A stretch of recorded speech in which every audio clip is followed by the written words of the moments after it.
Ideological and cultural subversion is a subtle, gradual, and persistent undermining internally of another group's values, strength, and ways of life, with the aim of making them vulnerable. This is the strategy that the communists used when they infiltrated and took over societies from within, starting with Germany.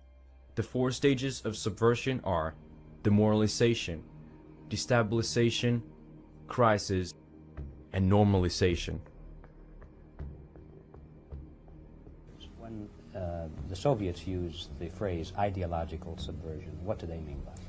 Ideological subversion is the process which is legitimate, overt, and open. You can see it with your own eyes. All you have to do, all American mass media has to do, is to unplug their bananas from their ears, open up their eyes, and they can see it. Only about 15% of time, money, and manpower is spent on espionage as such. The other 85% is a slow process which we call either ideological subversion or active measures, активные мероприятия in the language of the KGB, or psychological warfare.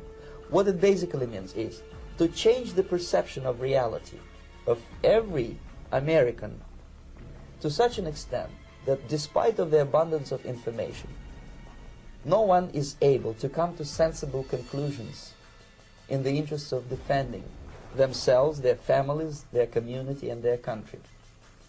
It's a great brainwashing process which goes very slow, and it's divided in 4 basic stages. The first one being demoralization. It takes from 15 to 20 years to demoralize a nation. Why that many years? Because this is the minimum number of years which requires to educate 1 generation of students in the country of your enemy, exposed to the ideology of the enemy. In other words, Marxism-Leninism ideology is being pumped into the soft heads of at least 3 generations of American students without being challenged or counterbalanced by the basic values of Americanism, American patriotism. The demoralization process in the United States is basically completed already. For the last 25 years, actually it's overfulfilled, because demoralization now reaches such areas where previously not even Comrade Andropov and all his experts would even dream of such a tremendous success.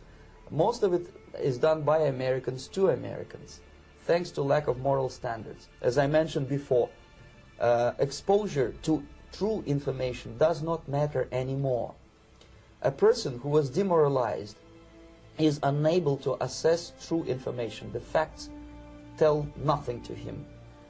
Even if I shower him with information, with authentic proof, with documents, with pictures, even if I take him by force to the Soviet Union and show him concentration camp, he will refuse to believe it until he is going to receive a kick in his fat bottom.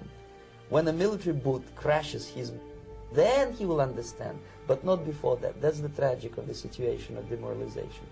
So the next stage is destabilization. This time, subverter does not care about your ideas and the patterns of your consumption. Whether you eat junk food and get fat and flabby, it doesn't matter anymore. This time, and it takes only from 2 to 5 years to destabilize a nation, what matters is essentials: economy, foreign relations, defense systems. And you can see it quite clearly that in some areas, in such sensitive areas as defense and economy, the influence of Marxist-Leninist ideas in the United States is absolutely fantastic. I could never believe it 14 years ago when I landed in this part of the world, that the process will go that fast. The next stage, of course, is crisis. It may take only up to 6 weeks to bring a country to the verge of crisis. You can see it in Central America now. And after crisis, with a violent change of power, structure, and economy, you have so-called the period of normalization. It may last indefinitely. This is what will happen in the United States if you allow all these schmucks to bring the country to crisis, to promise people all kind of goodies and the paradise on earth, to destabilize your economy, to eliminate the principle of free market competition, and to put a big brother government in Washington, D.C., who will promise lots of things, never mind whether the promises are fulfillable or not.